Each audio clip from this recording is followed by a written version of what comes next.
श्लोक पाठ प्रतियोगिता के बारे में यहाँ से पहले ही सूचना दी है, लेकिन कुछ डाउट अभी भी बाकी है, इसलिए फिर से बता रहा हूँ बच्चों। शुक्रवार को श्लोक पाठ प्रतियोगिता होगी। प्रत्येक हाउस से 4 नाम आएंगे, जिसमें से 2 नाम रहेंगे 6, 7, 8 क्लास में से, 2 नाम रहेंगे 9, 10, 11, 12 इन 4 क्लास में से। बच्चों को श्लोक पाठ प्रतियोगिता के लिए 1 मिनट में आपको श्लोक सुनाने हैं। 1 मिनट तक सुनाने का मतलब ये नहीं है कि आपको सिर्फ एक श्लोक गा देना है। आप 1 मिनट तक 1 से ज्यादा 3, 4, 5, 6 जितने भी श्लोक गा सकते हैं उतने गाइए। अगले 1 मिनट में जो श्लोक गाए हैं उनका हिंदी में सामान्य अर्थ प्रस्तुत कीजिए। तो ये आपके लिए श्लोक पाठ प्रतियोगिता में करना है।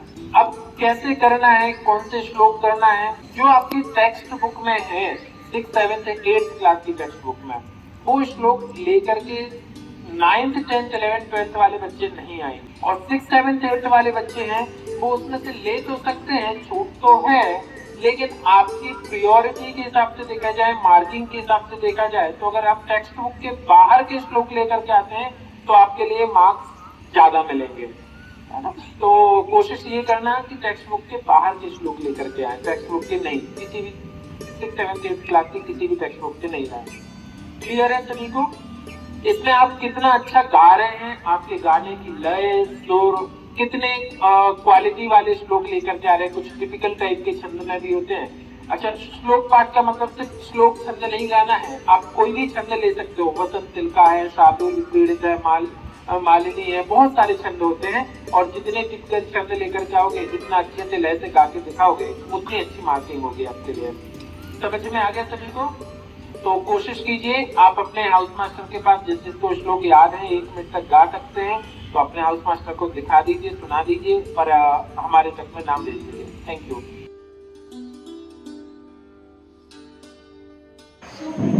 मैं डॉली कक्षा 10वीं की छात्रा आप सभी के समक्ष श्लोक लेके प्रस्तुत हूँ। मेरा पहला श्लोक, हिमालयं समारभ्य यावत् इंदु सरोवरं वन्दे विनिर्मितं देशं हिन्दुस्तानेन चक्षते। अर्थात हिमालय पर्वत से लेकर भारतीय महासागर तक फैला हुआ है। यह एक ईश्वर निर्मित देश है, हिंदुस्तान। यहाँ हर समय ईश्वर जन्म देके सामाजिक सभ्यताओं का स्थापना करते हैं। मेरा दूसरा श्लोक, प्रदोष दीपक चंद्रना प्रभात दीपक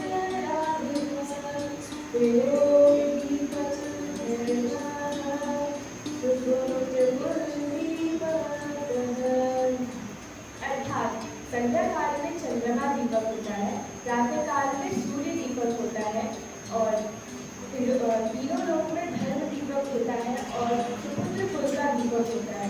मेरा चौथा श्लोक, अलस्य कुतो विद्या अभ्रस्य कुतो धर्म अधनस्य कुतो मृत्यम अमृतस्य कुतो सुखम। अर्थात आलसी को विद्या कहा, विद्याहीन को धन कहा, निर्धन को मित्र कहा और बिना मित्र के सुख कहा। मेरा चौथा श्लोक, स्वकृत पूजिते मूर्खे स्वग्रामे पूजिते प्रभु स्वदेशे पूजिते राजा विद्वान सर्वत्र पूजिते।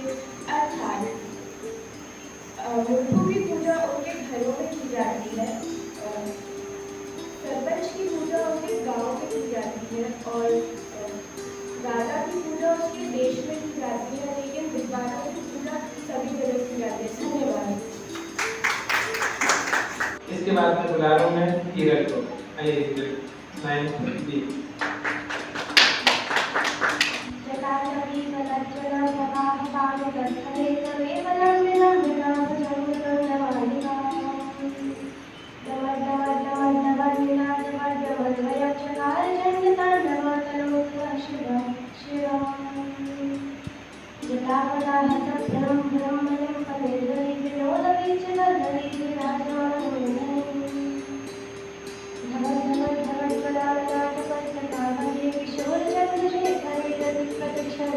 मम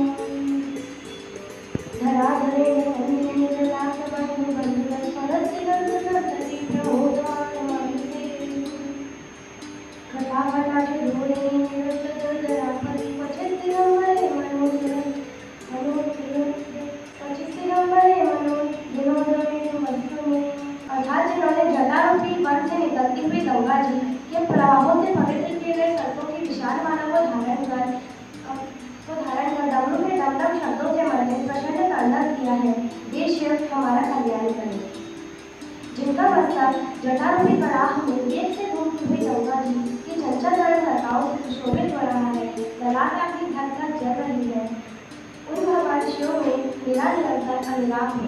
पार्वती के विलास गान में उपयोगी शिरोभूषण से समस्त दिशाओं को प्रकाशित हो डाले, जिनका मन आनंदित हो रहा है, जिनकी निरंतर कृपा दृष्टि से सभी समस्याओं का निवारण हो जाता है, ऐसे दिगंबर तत्वों में मेरा मन विनोद करे। धन्यवाद।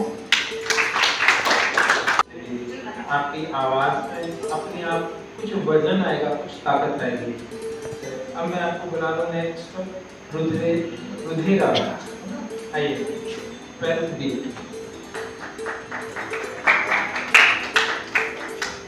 सुप्रभात।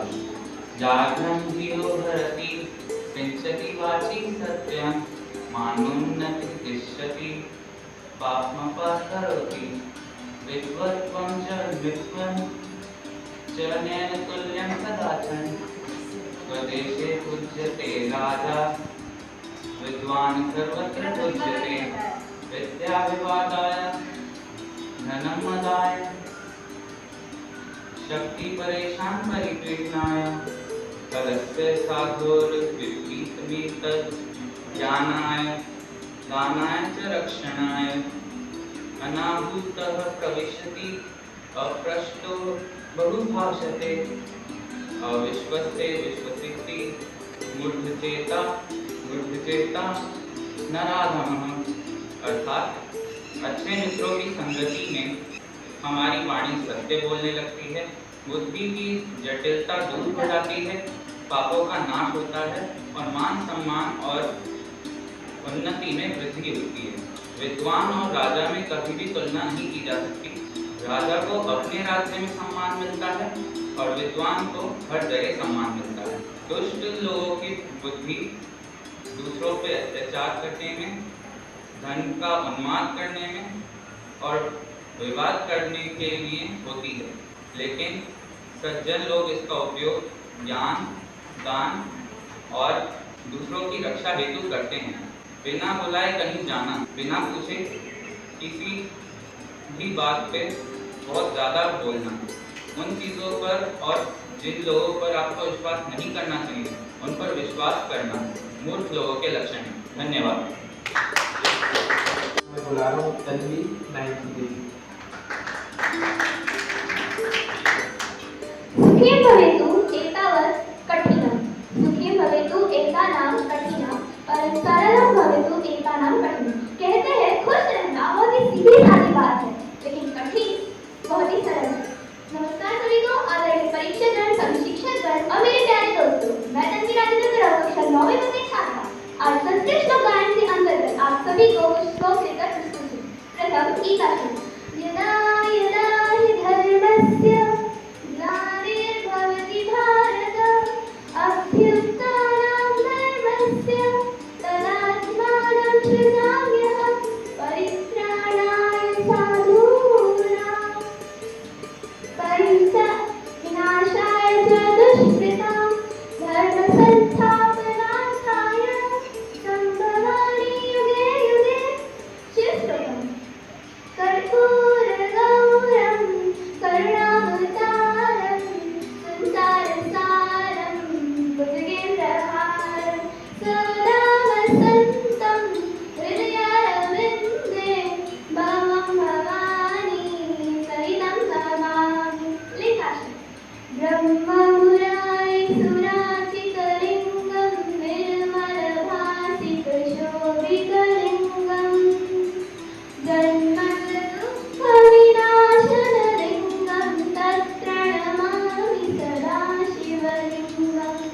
लिङ्गाष्टकमिदं पुण्यं यत् अतीशिवसम्मीहो शिवलोकमहाकृति शिवेन सह मूर्धते।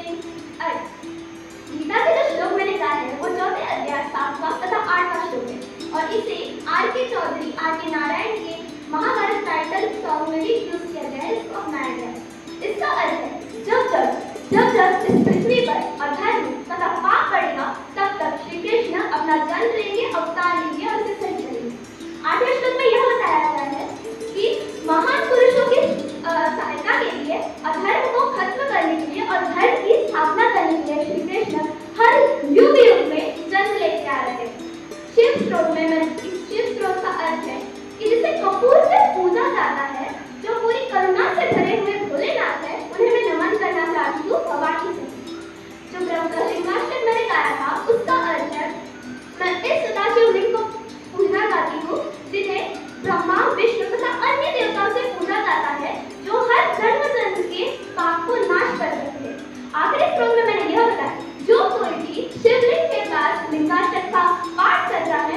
शिव लोक प्राप्त होता है तथा शिव भोलेनाथ की हर मनोकामनाएं पूर्ण करते हैं। धन्यवाद।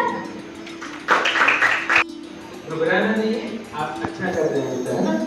खुद पर भरोसा रखिए। इसके बाद में आ रही है दीक्षा। सुप्रभात। मम नाम दीक्षा अस्ति।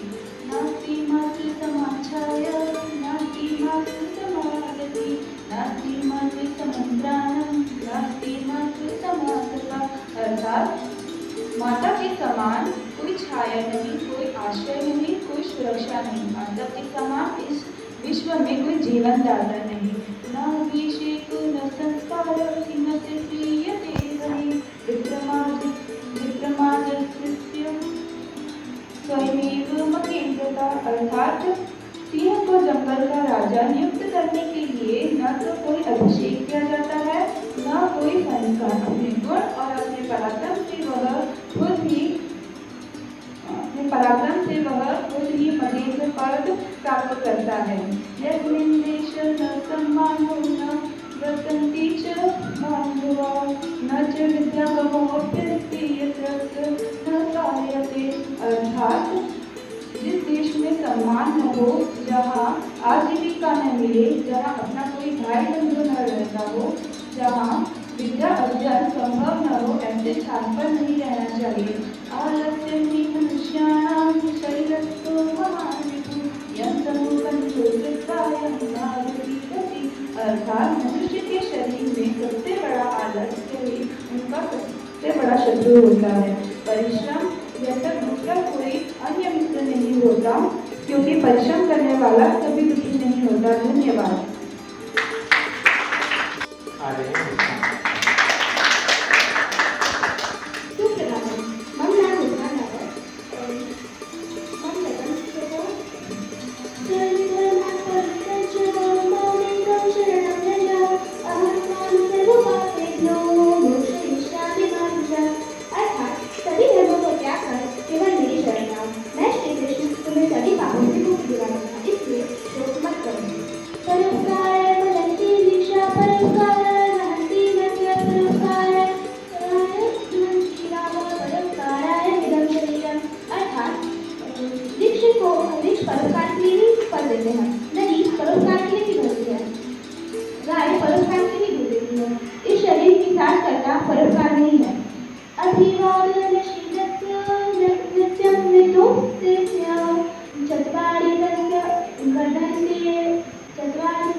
अपने से बड़ों को हमेशा सदैव नमस्कार करना चाहिए। इसी प्रकार से उनका आवादन करना चाहिए। जो वृद्धों की सेवा करते हैं उनकी हमेशा 4 चीजें बनती है: आयु, विद्या और शक्ति।